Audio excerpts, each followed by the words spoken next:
Bueno, kaixo, egunon guztioi, ona etortzeagatik, badakigu torritzatela Andramendi, San Benito, Lasaie eta Goierri eskolako eskolatik, beraz, ongi etorriak guztiok, eta espero dugu gaurko saio honetan zuen gustokoa izatea eta zuei nolabaiteko ekarpen aberatsa suposatzea. Ados? Bueno, ongi etorri, Amaia Gomendio naiz, Industriagiritza Masterreko koordinatzailea Mondragon Unibertsitatean, eta nirekin batera, hemen ditugu, eskuinetik ezkerrera, Itxaro Zukia, Laida San Sebastian eta Uxue Aiala. Ados? Bueno, aurkezten jungo gea, zertan datzan gaurko saio hau, bale? Bueno, hemen dauzkatzue gure lau, testigantzak, eta hasiko gea pixkat, emakumea zientzia eta teknologiak, badago hor emakumeen presentzia urri bat, ezta? Orduan, pixkat, nahi deguna da zuekin partekatu, zendan oraintxe egoera honen inguruan. Bueno, hauxe da, denborazio Euskadiko biztanleen piramidea, eta hemen ikusi dezakezu, nolabait alderantzizko joera ongo litzakela, gazte gutxi ongo dira, eta adineko jende gehiago beraz, hemen behar duguna izango da, gutxi gora bera, guztiontzako lana izango dugu, ados? Bueno, hauxe da ikasleen bilakaera zientzia eta teknologi batxilergoan.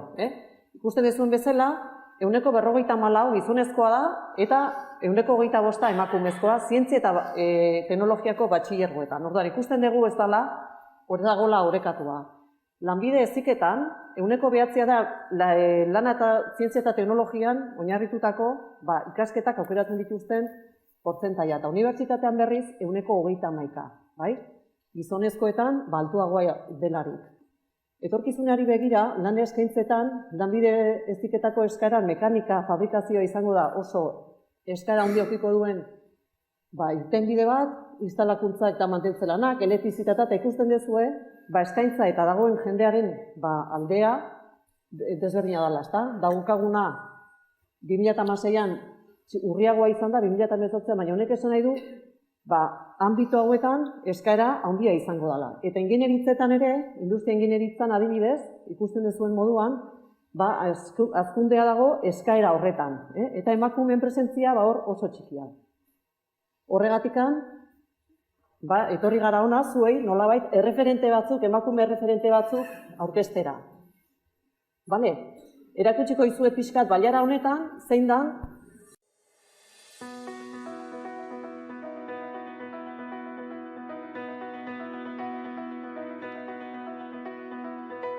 Goierriko bailara, Gipuzkoa barnealdean kokatzen da.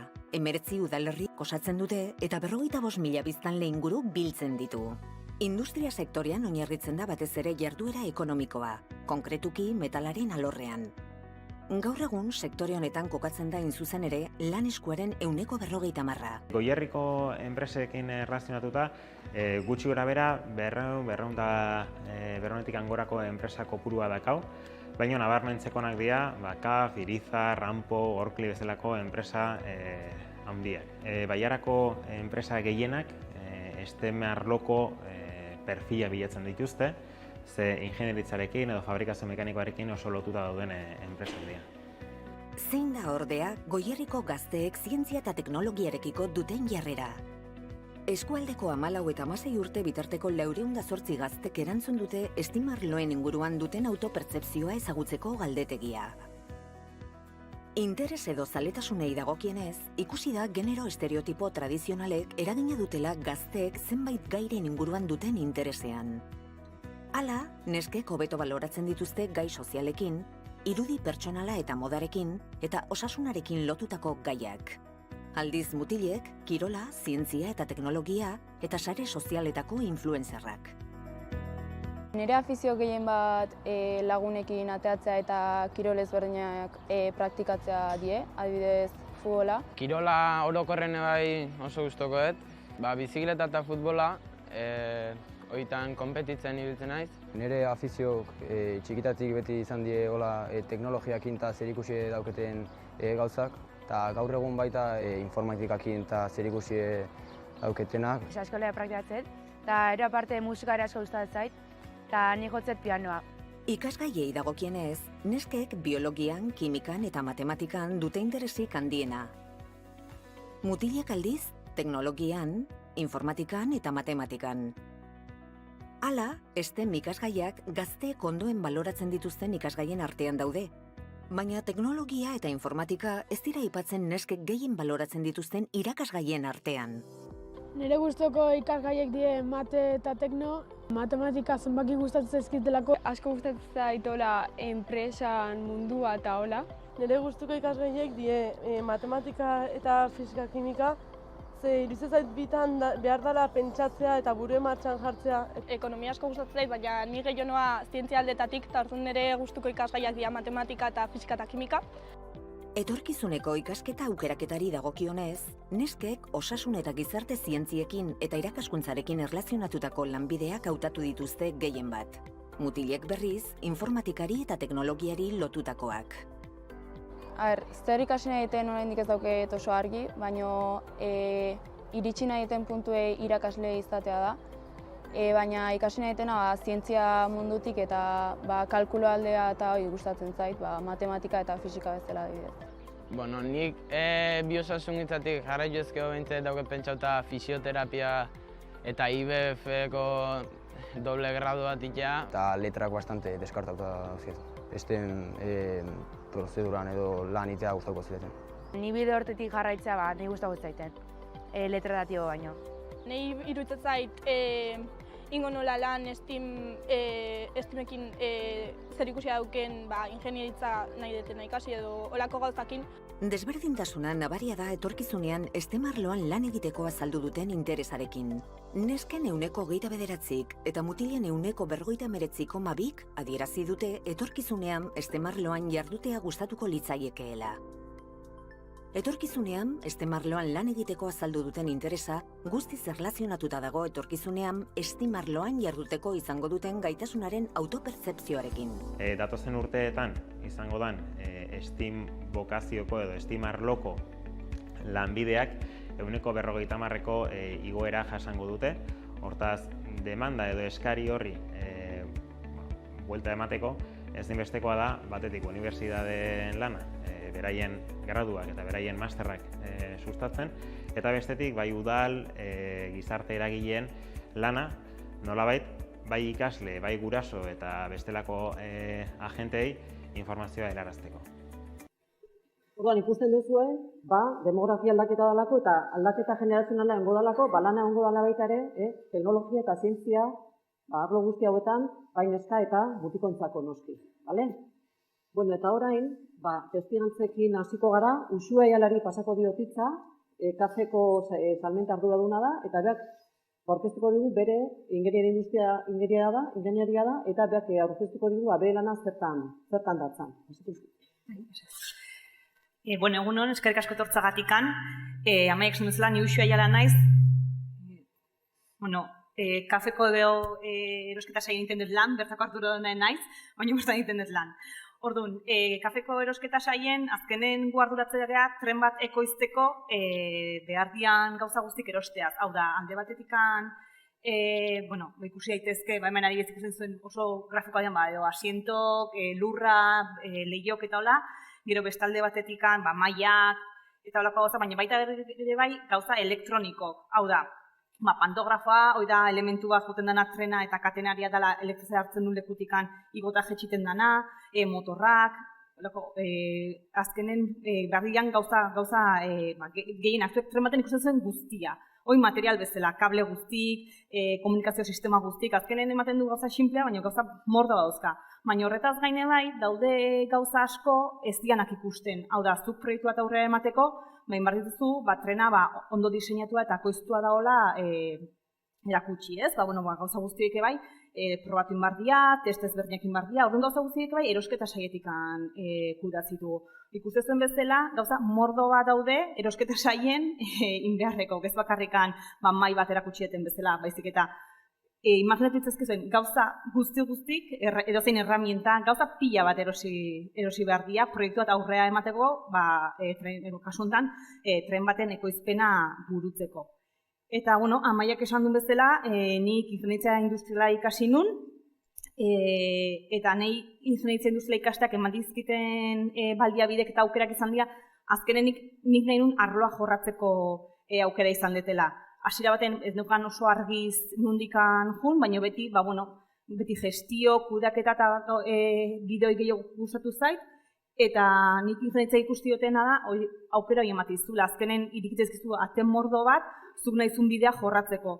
Eta iruditzen zait oso aberasgarria dela, edo zientzako, emakumezko, gizonezko, edo zientzako aukera bat dalako, zuk nahi ezun bidea aurrea iteko. Ordu nik animatzen zaituztet denoi, zientzietara gertuatzea, eta zientziarekin zerikusia daukan ogibide bat aukeratzea. Eskerrik asko, Uxue, Lera San Sebastian, zure txanda da? Zure jarriko? Bai. Egunon guzti hori. Nesken artean batez ere, norbete jaso dezak eskua argi eta garbi baldin badauka bokazio bat zientzia eta teknologia lotzen dituena gaur egun. Neskak mesedez, bokazio argi baldin badaukazute, altxa eskua, hemen bat dago, ez izan bildurti, mesedez. Neska bat, momentuz, lana daukagu. Nola da zure izena? Irantzi, irati, beste irati bat. Ez kezkatu. Nik zuen adinarekin izan nahi nuen saskibaloi jokalari profesionala. Eta hau, egia hutsa da, bale? Baina gurasoek ez ziaten utzi. Esan ziaten, como plan B, puede funcionar, baina beste gauza bat.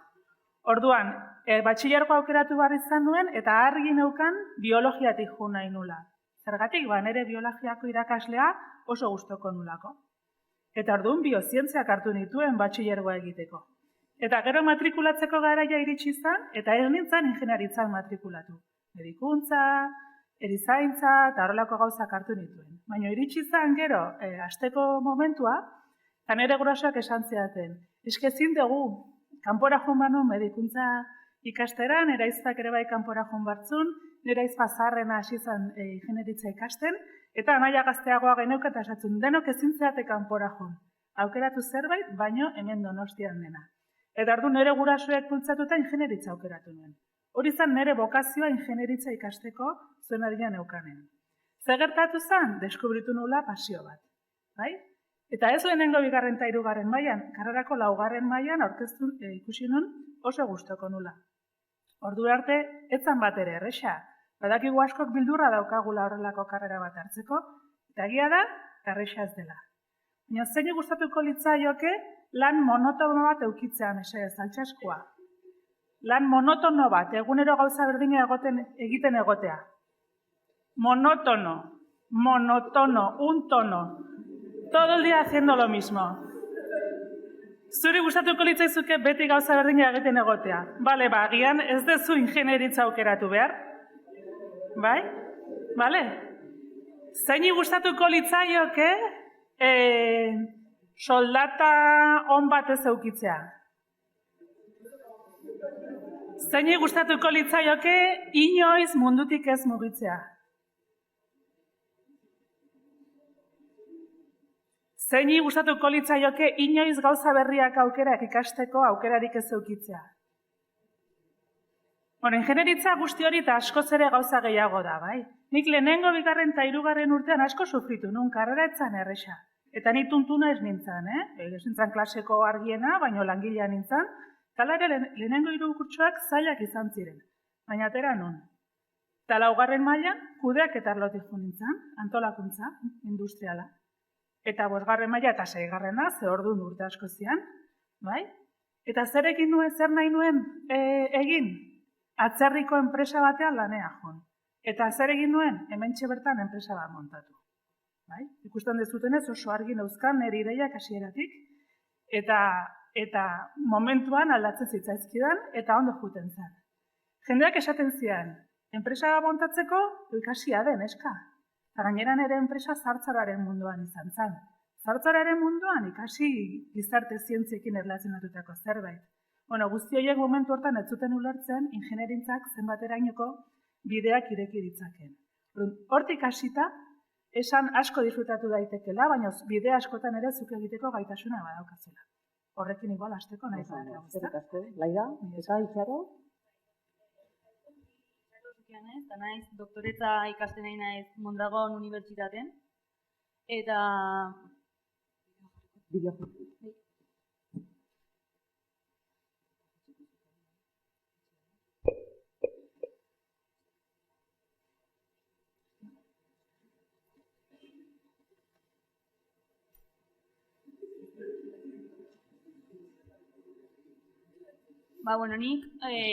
Nik ikusi nuen hasieran unibertsitatea sartzeko orduan bideo hau, holako estiloko bideo bat ikusi nuen, eta bideo honetan ikusten die ze proiektu mota iteiten. Ez dela mekanika edo ingenieritza mundu bakarrik ez dela mekanika edo makinakin lan iten, baizik eta beste mila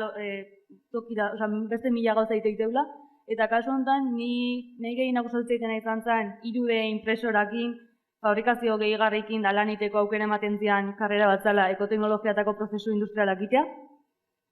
Eta horretik aukera honun karrera, honik hasieran enekin zen ingenieritza aukera, ze asko daude, mekanika, elektronika, galdutan ebilen, baina ikusi nunen karrera, esan, bueno, zerbait diferentea da, denak nahazteitun karrera bada, eta aurrera jarraituko. Hasieran zaila intzitzaiten, ze ingenieritza guztik lehenengo urteko soantzeko dira, baina gero ikusi nun, gauza berrik ikasteko aukera nekala, ez zeola bakarrik mekanizatun mundua, beste fabrikazio metodo asko ikusi neizkela, eta aukera honun masterra baita industriala itea, eta gero, oain jainiz doktoretza iten 3D impresorakin, eta batez ere automozioako edo aeronautikako piezak, repuestoko piezak iteko aukera eskaini nahi deula. Azkenen, 3D impresorak ez dira bakarrik plastiko xinplekin iteko, eta bada de material importantek eta estrukturalak dianak. Baina, aparte de automozioa edo transporte egintzako, ni gu dauzkeun aukerak die prototipa doaiteko. Edo, igual, zuek ezautuko dituzue, ziklistak erabiltzeituen zapatillak. Zapatilla horiek, azkenen, gizaki bakoitzak pisada ezberdin badaukenez, modu batea edo bestea, optimizatu daike pertsona bakoitzontzat. Bakoitzai bere zapatilla iteko aukera eskaintzen digun proiektu bat eduki genuen, Espiuk markakin, eta horrek erakutsi zigun guri, zapatilla desberdin bat bakoitzai jarrita, txirrindun ibiltzeko aukera errexagok eduki daizkeula. Hori izan zen, eukiteun proiektu askotako bat. Eta hemen ikusi dituzuen laborategik dazkeuguk, hemen ikuste dituzue, ze eukiditeun ade proiektu ezberdinak, ikusi dituzue orbeako txirrindu baten nukleoa optimizatu daikeula, lehenengo ikusten den irudioi da adibidez, azken harintasuna emateko, ziklista batek oso importantea harintasuna.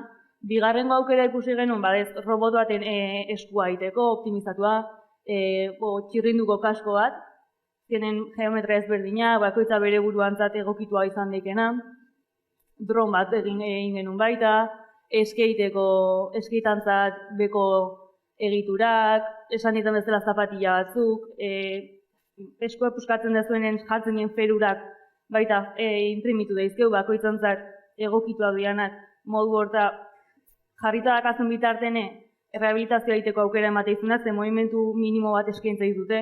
Orduan, nik hau ikusi nunen esan nuen, ingenieritzak ez dira bakarrik makinak, orduan, ate asko irikitze egunez, nahi oso interesgarri iritsi zaiten, eta emakumek erozta gehiago ikusten dira hemen, beste lankide batekin nahi, bineska gare bain doktoretza zaiten, eta ikusten dugu etorkizunea bide baita jende gehiago aidala animatzen neskan aldetik. Orduan, animatzen zaitu eta albazte bintzet aukera bat ematea holako gauzai. Oso, eskerrik asko itxarro. Ordean, hasiko gehoin mai inguruaren partera, bale? Eta, galdera batzuk prestatu dauzkagu, zuekin, zuek galdetzeko, zuenak erantzun, edo galdera bakoitza batek baino gehiago erantzun dezakezua, ikuspegi desberdin bat izan ez gero, bale? Gaur, jardunaldi honetara etorri dian, gazte neska hauek, segurazki, mutiko neska hauek, segurazki, aukera bezala auki dezakete ingeniaritza bat egiteko asmoa, aukeratako bat, bai, izan daiteke ingeniaritza egitea, bale? Ze esango zeniekete gustoko ikasgaia izan zen, gustoko ikasketak izan zian zuentzako, zailtasunak, Lairak aipatu duen bezala, lehenengo urteak ez dira izaten oso errexak, baina beira egia gaur egun ez dala aintzinean bezala irakasten, guginean matematikak, fisikak, eta ez zeukainolako erlazio horik etzan lanik egiten eroen arteko, eta horien gaur egun proiektuen bitartez ikasten dugu, proiektuak antolatzen dugu, multidisciplinarrak, ikasle diferenteen artean, prototipo bat, fizika, matematika, informatika sartzen dian, eta nola baina gertu-gertutik eskura izaten dituzten ikasleek oso gauza praktiko eta errealak, ez da pixkat ingenieritza horrekin lotze aldera. Orduan, hori Itxarok badakit bizitu duela, ze, gradua gurekin egintzun eta proiektu oinarritutako ikasketetan onduzea, baina, ze esango zeniekete ikasle hauei, zuen esperientzia ikasketa hauek egiten, ez da? Nire kasun, ni pixat planan zarrekoa naiz, eta bai, guk oso banandu da geneuzkan, asignatura guztik, ez zokaten euren artean inolako erlazioi, eta irakasle bakoitzak erakustezun bere materia, eta kitxo hor bukatzezan. Eta egia Leirak esan duen bezala, hasiera baten ez da bakarrekan materia zaila da, ez da zure bai aldaketa baten zaude, zoaz leku berri batea ikastea, jende berriakin, ordu arte izan dituzun ikaskidek, igual baten bazurekin dator, baina orokorrean ez diazuken orduan, azkenen da prozesu bat aldaketa orokor batena. Eta azkenen gu pertsona zela egokitu imarga egora berri horta. Orduan, lehenengo urtea, niretzako etzan xamurra izan, baina egia da behin zu astezanen aldaketa hori zure burun antolatzen eta ikusten nondik doazen gauzak ikustea, ez zela bakarra, jende asko izela gauza berdina gertatzen, eta gauzak ulertzen zela, eta lanan eraginez eta lanen ondorioz, baina bai, jutezak zure leku aurkitzen, eta ikusten duzu, gauza egokia izan daitekela, zu nahizuna burutzeko. Eta, ikasi beharra dago, bai, baina nik uste gaur egun daude metodologiak hori asko errezten dutela ulermen hoi eta gauzak barneratze hoi errezagoitea eta ulertzea. Ziren askotan gauzak, nire kasun behintzat, nik ulertzen ditun memoriaz edo horrela imarren ditulako, ziren ez daukan aukera proiektu batean garatzeko edo jendeak elkar banatzeko testigantza eta ikusi nola ulertzen zuten besteek. Gauza asko garai hartan zan metodologien gatikan hola egin bartzan eta kitxo. Baina zuten den bezala gaur egungo metodologiak nik uste asko errezten dula bilakaera hori eta zentzu hortan iruzeit abantaila bat dezuela aurrean eta aprobetxatzeko aukera bat. Bai, agian gehituko nuke, galdera ez da zer gertatuko da hurrengo 4-5 urteetan, karreran zauden bitartean, baizik eta zer gertatuko da gero, ez? Orduan, horretarako lehenengo urteetan, nolabait ere lan egin behar baldin baduzu, horrek ez zaitu izutu behar, ez? Gure garaian, Alex, que es un señor mayor, hemen dago Alex Abanzez, ingenieritza elkarteko gerentia eta bilok elkarrekin ikasi genuen, berak asko zure probetxu gehiago aterazion karrerari, bere gurasoak asko zere arroago daude, nereak baino bere ere ibilbide bat da. Zer da begiratu behar dezuna karrera eta gero gertatzen dena, ez? Orduan, bizitzak salbatu nahi ditut, begira, biomedikan, orain ditugu ikasle batzuk, respiradore batzuk egin dituztena, etxe, oxigenoterapia egiteko. Biomedikako ingenieritza ikasten ari direlako. Adibidez, ez bizitzak salbatzea ez da bakarrik medikuntza ikastea. Edo materiale berriak aztertzen ari gara, eta materiale berri hori esker, kirolan askoz ere etekin gehiago atera dizaiokegu gure esfortzuari. Orduan, pentsatu zentzuk diran zuen pasioak eta zuen pasioak lortzeko lan egin behar baldin badezute, hor penarik ez. Penarik ez. Hori da, bai. Ni azkenen naiz, oain dala gutxi bukatu nun, karrera bukatu nun, eta nik egia metodologia berriakin lan egin da, kurtson zehar, 2 proiektutan banatzen zanez kurtsoa, lehenengo semestren itezu bukaeran bat, eta hor azkenen guk ikusten genuen, aurretik hasitako guztia nola aplikatu kasu real batea edo. Ebiaz guk sortu genitun skate bat genuen, surfeko taulak iteia, aplastalataz bat genuen, ikusteko benetan plastikoa nola apurtu zeiken edo nola apurtu zeiken Coca-Cola lata bat adibidez. Gukolako gauza realak ikusi genitun desan genuen. Bintzat ikasten egean prozesu hontan, egia da bizitza errealeako baita balioko digun gauzak egara ikasten. Ondorengo lanetan haitu nahi duen baita pixkat ikusi deikeula. Modu hortaz. Igual, batzu gehiago zain mekanika zatia egitea edo bestatik elektronika gehiago zain bat. Gero hortikan zu banatzezu alde batea edo bestea. Eta binei oso interesgarra dituztean, tema asko ikusi dituzu, baina sakondu ditezu gero jazuk zure etorkizunen. Benetan lanen hasten zeanen. Oso, eta, komentatzen, apiatzen zuten bezala, lehen ingenieritza oso klasikoa zeudenez, mekanika, elektronika, informatika eta beste oso gutxizian. Eta hain berriz, badago ja guztu bakoitzako bat, ez? Biomedika dago, robotika dago, ekoteknologia daude, diseinu industriala, esan ekorrere aniztasuna eman dela, ez? Pizkat, ja hasiera-hasieratik, nolabait, ingenieritza oso orientatua daude, ez? Gero, etorkizuna egongo daitezkeen beharretara, ez? Bai? Orduan, zuek galdetuko banizueke zeintzuk dian ingenieritzak ekarrizkizuen onurak, zeintzuk izango lirateke, zuen kasuan? Ni gaur egun, esango nuke, gaztekin lan egitean eri asko betetzen da. Bukatu nunean enpresa, zuek ere pentsatu, lehen esan dudan galdera pixkar luzatuz, ze gertatuko da karrera bukatzen dudanean, kontutan hartu, karrera bukatzen dezutenean gauza asko gertatuko dela. Eta hemen gutxi gaudela gaur egun, karrera bukatuta gero hasi genuen lan berberean. Zuk evoluzio bat egiten duzu. Nire kasuan, enpresa bat montatu nun, teknologia eta zartzoroa uztartzen zituena, eta 17 urte egon nintzen hor, eta bukatu zen arruinatu nintzelako, punto pelota, bai? Ya está. Otra cosa mariposa. Zer egin nuen? Printza zelako aldaketa, psikologian doktorautza bat. Psikologian doktorautza bat, zaharrekin lan egiten ohituta neukan, naiz eta teknologia hortzegon, eta hori erresa zan niretzako unibertsitatera joateko, baina erdian egon nintzen, autonomo bezala, enpresei beraien kudeaketan laguntzen, gerente subkontratatu bat bezala deitzen dena, 3-4 urtetan. Eta orain, ingenieritza eskola batean nago, Mondragon Unibertsitatean, ekintzailei laguntzen. Nik bere garaian hartu nituen ikasketak, bai onerako eta txarrerako hartutako ikasketak, beraien zerbitzura jartzen.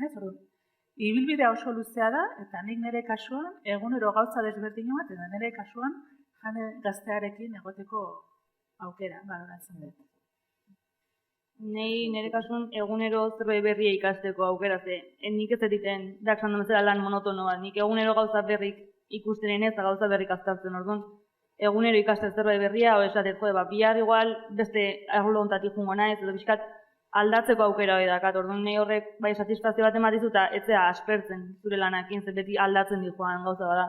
Nahi ingenieritzako irakutsi zen azkenean, pixkat aldaketa kontinu baten sartzen zehala horrekin. Nire kasun, ni beti indukan burun kudeaketa. Eta gura sortzen nire zer bat kudeaketa. Ni naiz ingeniera bat, baina ez naiz ikusten ofizina tekniko baten edo zerbait diseinatzen. Egi guztetzen, gauzak negoziatzea, ikustea zaukera berri dauden, nahi olako gauza guztia ezkit.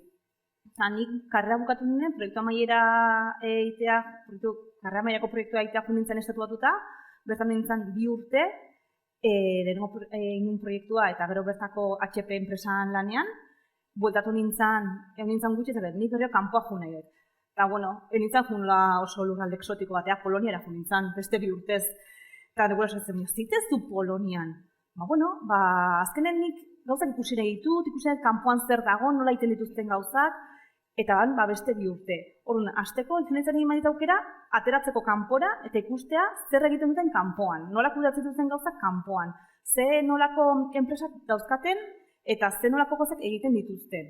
Gero bueltatu nintzen eta kafen hasi nintzen lanen. Baina kafen hasi nintzen lanen, komertzial saien, hau da, atzerrian trenak saltzen. Horrek baitzen aukera, berriro ere kanpora juteko eta hemengo enpresatentzako, baina kanpoan lan egitea. Azkenen kultura ezberdinak ikustea, aberastea, atzerrian gauzak nola bizitzen dituzten eta nola ikusten duen enpresa munduan. Horrek benetan pila guztitzaiten. Eta gero ja, 8 urten ondoren, erosketa saia pasanintzen. Horren ikusten da zuen bezala, nire ibilbidea, ez da daidana bezain luzea, baina egia da, aukera izan detela gauza asko ikusteko. Eta hoi, ni lehenengo maian sartu nintzenean, ez nukan ideiaike olako zerbait ingo nunikan, baina nire pasioa beti izan dela, ikustea gauzak nola iten dian, ni Tolosako naiz, Tolosatik kanpo, horrek pia guztzait, eta aukera hori eman dit. Orduan, esaten den bezala, netzako, ingenieritzak matizkizu aukerak, eta onura ondina, hori da, zuk aukera horiek aprobetxatzea. Oso ondo ados nago esan dezuen guztiarekin, eta bidaiatzeak ematen dizuen, ideia berriak ikusteko eta egiteko modu berriak ematen dizuen, irekiera eta informazio hori gero hemen ere aplikatzeko, ez da? Baina nik orain aipatu dezuen gauza bat izango litzateke baita ere, talde lana, ez da? talde lana. Esaten dugu, teknika oso ondo dago, teknologia egitea oso ondo dago, baina azkenean pertsonekin lan egin behar dugu. Orduan, aspektu hori, lehenetan lantzen, ez zian taldeko lanak egiten, ez zian proiektuak egiten, eta gaur egun, zuen egunerokotasun horretan, nola ikusten dezue pertsonearen eragina da talde lan horretan, ezta? Osea, ze eskuratu beharko genuke ez teknikoa bakarrik, baizik eta pertsona bezala, talde lana egitea, bestea errespetatzea, bestea entzuten jakitea, negoziatzen ikastea, guzti hori ingenieritzak eman dizue, ez? Bai? Gehiago esperientziak? Nire kasu mentzen, nik talde lanen beti lan itetok hau zait, eta momentu honetan asko eskertzen dut baliabideo eukitzea ze, ikerketa arlon beti beharko zu jendeakin hitzaitea, eta ondokoak zein duen interesan entzaizu zuri zuk aurrea jarraiko alizateko kasu askotan, orduan. Nire aldetik behintzet, ingenieritzan ikasi nuen pixka talde lanen iten, baina gero lanean jo nintzanen, nire ziren enpresa baten hori nintzen, enpresa horretan eta lanen asko ditu nintzen jendeakin, behaiek zertzekiten nik zernekin pixkat elkar banatzen, eta guain sartu nintzen ikerketa mundun behar dezu jendeakin itzein, eta igual ez zure ondo daunakin bakar, igual, kanpoko jendeakin irakurri dezulako behar zerbait indula. Behaiekin harremanetan jarri, behaiek nola lan iteuten, behaiek zein duten ikusi, horrek jendeak ez nezuzuk indakoakin bakarri gelditu, orduan jendeakin lan ite horrek nik uste behintzen nahi, favore asko indit, eta lana baita asko erresteko aukera ematizula, besteak indutenan apoioa eukitzea. Nire kasuan, Alexek igual konfirmatuko du, baina nik uste karreran zehar ez genuen sekula lantaldean lan bat egin edo aurkezten publiko bat oso gutxi. Nik karrera mailarako lana gogoratzen dut aurkezten, eta gero kimika zen edo taldeko lan bat oso bakarrik. Oso bakarreko karrera zen, eta noski azterketa bat, eta jokatzen genuen hor nota guztia ebaluaketakoa, ez? Gaur egun oso desberdina da, eta zer esango dut nik, nire lana gaur egun baldin bada, ekintzaileak osatzea. Igual, altxazazu eskua mesedez, hasi, de paso, atentzio pixkat, proiektuak baloratzen ditugunean ekintzailetzakoak, zeinek uste du proiektua bera dela gehien baloratzen deguna. Proiektu ideia. Ez dakizte katxarro egin bardet, altxaskua mesedez, zeinek pentsatzen du pertsona eta pertsonen ekipoa izan daitekela garrantzitsuena. Neska bat, mutil bat, 3-4 mutil. Zeinek ez du ezer pentsatzen? Beste guztie? Vale. Bueno, fenomeno. Pertsona baloratzen dugu normalean, oraindikan, gaztetxo garenean, 3., 4. mailan, ikuso masterrean, erabakitzen zaudete zuen iritzia zein dan, ez? Venga.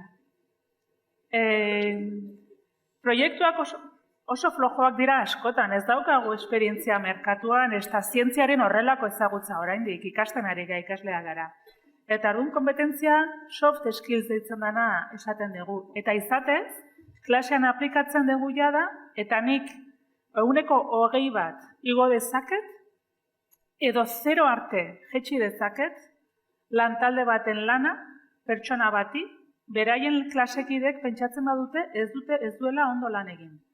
8 galdera egiten ditugu, 4 alderdi teknikoak neurtzen ditu, eta 4 alderdi, humanistagoak lantzen ditu. Nolako prest dagoen beti laguntzeko, zeinen egokia demerarekin lan egitea edo ez. Aunque sea un zote, y no sepa sumar, despejar la X. Eta nota jetxi daiteke 0 arte, kasu batzutan. Orduan, argi eta garbi, lantaldeak garrantzia ematen diogu bai.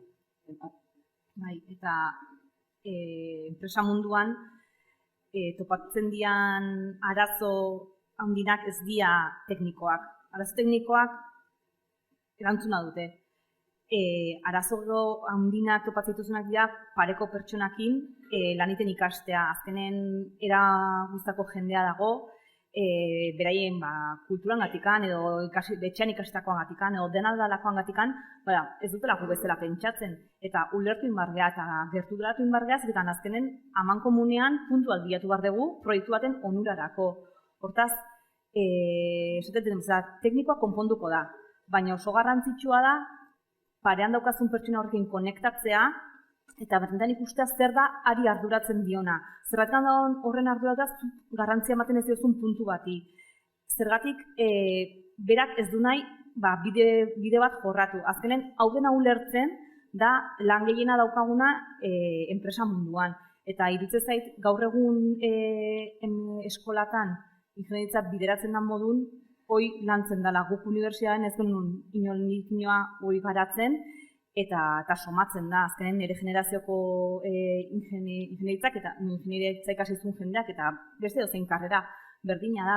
Azkenen mugatzen zian asignaturak karrera hortako gai teknikoetara, baina ez gai humanistikoetara. Eta benetan zitizuet, enpresa mundun izugarrizko garrantzia duela hau garatzea eta hau ondo lantzea. Ondo ados, guk daukagun esperientzia, eta nik ikerketa berez ez dut egiten arlo teknologikoan, baina bai behar bada ikaskuntza berrikuntzan, ez da? Eta hor bai ikusi dugu, nahiz eta talde batean teknikoki ikasleak oso potentiak eta onak izan, benetan lanik hoberena izan da, lan talde eta giro egokiena egondan taldean, ez? Nolabait, ez da zertan bikainena izan behar, edo bikainenak izan behar, lan egiten jakitea, beste entzutea eta erabakiak modu bateratu nartzea, benetan, emaitza bikainagoak lortzen dela benetan, nolabait hor koordinazio eta kolaborazio bat ematen denean, eta errespetua dagoenean, eta bakoitzak bate lidergo papel hartzen duenean, errespetatuz, eta bakoitzak beratazak betez, ez da? Nolabaiteko lan horren, osotasun horretan, eta gero pasatzen ditugun taldetegietan, ikasketa sakonagoa lortzen da, benetan, kolaborazio edo nolabaiteko ambiente hori mandanean, ez? Bestera izaten da batek atatzen du edo bik atatzen dute oso nota ona, aurkezpen horietan edo egiten dian galdera teknikoetan, bik egin dute lana berez, baina ez di utzi bestei ere azten, ez da? Eta ikasten eta nolabait, empoderatzen, bai? Orduan, bai, ulertzen dugula baitare, aspektu pertsonala, aspektu hori oso garrantzitsua da zuen garapen pertsonalerako ere. Azkenean pertsonak izango zeate munduko arazoak konponduko dituztenak, ezta? Ingeniaritzak hori dauka. Arazoa dago, konpondu egin behar da. Eta nola ingo dugu hau, eta batzutan ez da ingeniariak bakarrik behar dira soziologoak, behar dira musikariak, behar dira medikuak, nolabaiteko gailu bat sortzeko eta nolabait diseinatzeko, ezta? Orduan talde lana eta beste zure arlo bereko ez da pertsona bat ulertzen ere saiatzea beste trebetasun bada. Eta goazen pixkat etorkizuna mundura, ez da? Etorriko zaizue, zuen esku artean utziko dugu guk, nolabaiteko mundua, bai? Eta badakitzu oraintxe, jasangarritasuna, hago guztietan dagoela eta ekonomia zirkularra, ez da? Orduan, nik aldituko nizuek ez zuen, nola lantzen dezun edo nola inkorporatzen dian zuen egunorakotasun horretan, kontzientzia hori gure ekintzek isla bat dutela, ingurune hurbil eta ezen hurbilean, ez da? Zuekatzen dituzuen erabakiak eta zuekatuko dituzunak gaur egun erosketak egiten dituzunean, erropa erostea jutezatenean, moda adibidez jasangarria da, ez da jasangarria. Orduan, gauzoiek ere euki berritugu gure buruan, ez? Gure ala mundu honen eraikitzaile edo suntsitzaile. Ez du zertan ingeniaritza bat egin behar horretarako, edo zein ikasketa egin daitezke, baina pertsona bezala, badaukagu gure aztarna mundu hontan, ez? Orduan, ingeniaritza nola egiten du lan edo nola egin dezake lan, mundu jasangarriago eta justuago baten alde, ezta? Adibidez, esango dute, guk klasean asko lantzen ditugu garapen jasangarrirako helburuak, bai? Lehenengo egunean enpresako klasean nengoen lehenengo mailakoekin, eta pentsatuko ez dute agian galderak ez dakala zer ikusirik, baina non dago Aitor? Aitor bat? Aitor. Zenbat familia gelditzen dira etxe gabe urtean Espainian? Venga, asko, ja. Venga, kurratelo un poco. Zenbat familia gelditzen dira urtean Espainian urtean etxerik gabe? Desauzio entzun dezute, ez da? Esan? 5.000. 5.000 esaten dute hemendik. Amaia bas fatal. Esan beste bat, Aitor? Exactamente. Exactamente. Espainian, 50.000 familiek galtzen dute etxea urtero. urtero. Bueno, hori bezala, beste galdera asko bota ditzaket. Ez da bakarrik ingenieritzatik eta ikasten dugun edozein lekutik arazoak konpondu ditzakegula. Da, arazoak konpondu behar ditugula. Enpresa bat sortzen dezutenean, adibidez nik ekintzailetza arduradun bezala, gauza bada zure misioa izatea, ferulak sortzea, kirolariek beraien, berreskuperaketa fisikoa arindu dezaten, bla, bla. Eta ze gauza gehiago egingo duzu munduan dauden arazoak konpontzeko. Ez da gosea Afrikan, bai. Ez da gerra Ukrainean, bai. Espainian, 50.000 familiek urtero galtzen dute, gaur kalean egin dutelo, baina aurten 50.000 gehitzen dira aurrek urteko 50.000, Eta urtero. Arazo pila bat daude, hori bat bakarri da. Orduan, ezin dugu, ez landu. Egiten dugun gauza guztietan. Espainian daude 23 milioi enpresa, gutxi gora bera. Europan, 23 milioi enpresa. Gehiengoak dira mikroenpresa. Mikroenpresa da 10 langile baino gutxiago. Baina horietatik, gehiengoa 183a dira 2 edo 3 pertsonen enpresa. Nik zein godet para evitar los desahucios, nik zein godet para evitar la contaminación, nik zein godet, lo que sea, porque zu bezalako, beste 3 milioi enpresa daude Espainian, eta beste 23 milioi enpresa daude Europan, eta danon artean. Baso bat bertziklatu dut, baso bat gutxiago. Gaur kilometro bat gutxiago egin dut kotxez, kilometro bat gutxiago. Gaur, usuek erditzen duenean, gero zailabete gehiago pasaditzan, berak eta bere bikote akumearekin, nire enpresan hori lortu dut. Eta beste 3 milioi enpresa Espainian, ez dago bakarrik aukera, baizik eta beharra hori egiteko. Eta hildortatik azkenen, nire kasun gu enpresa handi bat bezala, daukau azkenen obligazioa hoi pixkat lideratzeko. Azkenen guk ezin diogu eskatu enpresa txikiei bereitzeko izugarrizko esfortzua suposatzen duenean zerbait egitea, azkenen gu eredu izan behar dugu kasu hortan. Eta kafen hoi saiatzen gaiten, gauzko jorratzeko, baina egia da gauzak egiten dugula. Gero eta tren harinakoak saiatzen gaiten, azkenen energia gutxo konsumitu dezaten. Baina ez bakarrekan gure produktuetan, gu adibidez jangelan, ez daude dalontzirik. Ez daude dalontzirik, eta dena daude kristalezko bakoitza dauka, bere kristalezko botila, eta horrekin mugatzen hasieran COVID-an gatikan hasi ginen, ikusi dugu daudela ekintza bat jasangarritasunen alde, eta hori mantenduin da. Igual, tontakeria bat irudi, baina imprimaketak, zenbat imprimaketa egiten dian enpresetan, eskoletan, eta hori dena mugatu daude. Eta laira dion bezala ez dia izugarrizko gauza hondikin behar, ez dia izugarrizko gauzak espero, baina bakoitzak bereskua dauden gauzak itea, hau jasangarri bihurtzeko, zerikan bestela gu lehen munduan gauden pertsonak ez baldin badugu hori egiten gure ogibideakin, ezin diegu gainontzekoi eskatu, ez daukatenen beraiek baliabideek egiteko. Eta ez gu bakarkan beraiek irakasle bezala, ni langile bezala, zuek ikasle bezala, pertsona bezala indarreko gauza bada. Eta iruditzen zait, nahi baldin badeu aurrea jarraitu, ingenieritzak ematen dula aukera bat kasu hortan. Eta aurrea emateko, benetan beharrezkoa dan pauso bat emateko. Guztizagoz, zuekin, guztizagoz. Orduan hemen dauden neskei, ondian neskei zuzenduko gara, zergaitik izan daiteke neskak ez dira animatzen zientzia eta teknologia, batez ere teknologia mundu horretara aukera bat ematea. Zatik usten dezue, izan daitekeela, komentatu dian onura eta gauza interesgarri eta mundu justuago eta hobeago batez, eraikitze alde horretara. Zergaitik izan daiteke oraindikan ere, emakume kopurua, azken urteetan jaitsiera hori jasan izana. Zergaitik izan daiteke, ez? Ez dakit nola dauden visualizazio kontuak. Justo gaur goizean kotxez nentorren eta nire bikoteak esan, jarri adibidea, digo, bale, jarriko.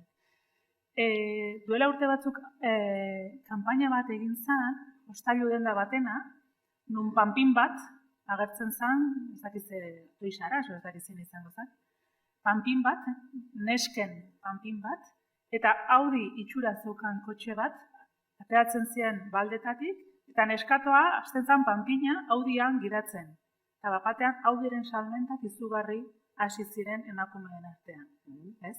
Visualizazio hutsa da, kasu hontan ere, izan daiteke, eta kasu hontan ere, irteerak zeintzuk diren. Askotan pentsatzen dugu, zer gertatuko da, lehen esan dudana, karreran zehar. Ez dala hori. Da, karrera eta gero zer gertatuko da orduan.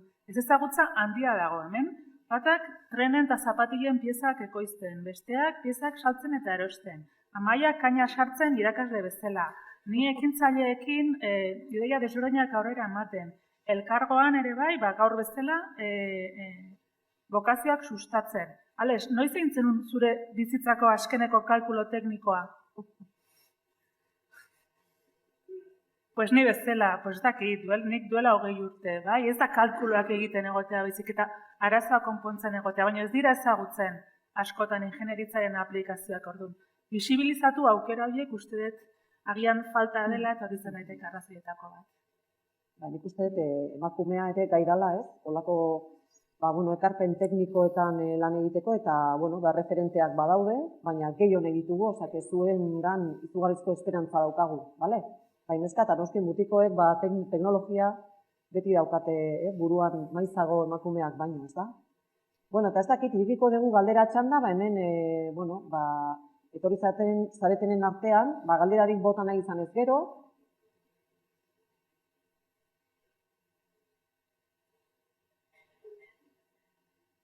ikusi dezue tokia badagoela, emakume zein gizonezkoentzako zientzia eta teknologia munduan, eta ez dakit norbaitek galderarik bota nahi duen. Aber, Laida, zuetan aditua za?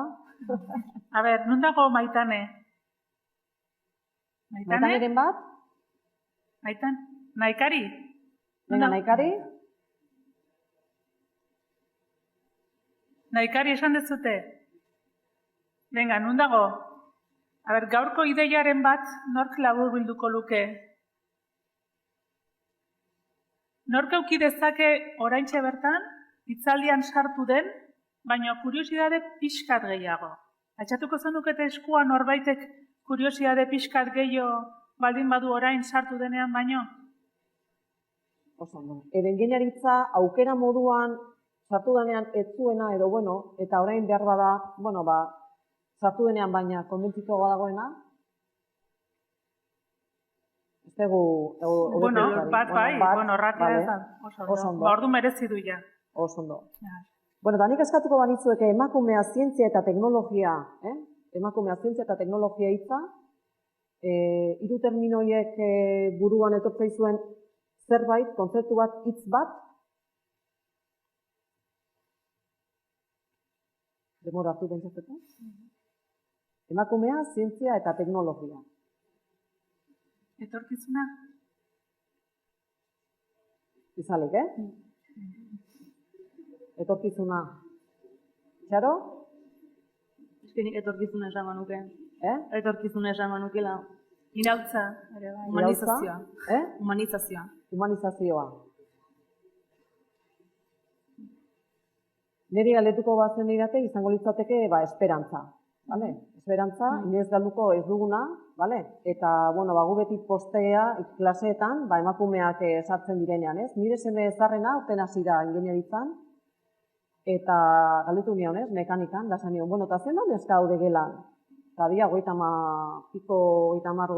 errepikatzaileekin pixka gehiago, eta esan zean, 3 neska, 3 bakarrik, nigoatzen nahi, zarrazaten hasi ditzanean, ez da gizien baginean, 50 izango gina klasean, ze orduan, etzan metodologien dakagu metodologia talde txikiagoak, lan multizikin harrak egiteko, eta bastante, nik uste, 12-13 neska baginala klasean, osea, mekanikan adibidez, badago ez, gutxitze bat, baina ekoteknologiatan behar bada, diseinu industrialean, biomedikuntzan, badaude hor antolakuntzan, kudeaketan, hor badago, ez, janeska kopuru altuago bat, baina hala ere, ikusi dezuen bezala, oraindikan ere, bidea dago jorratzeko, ez da? Bai?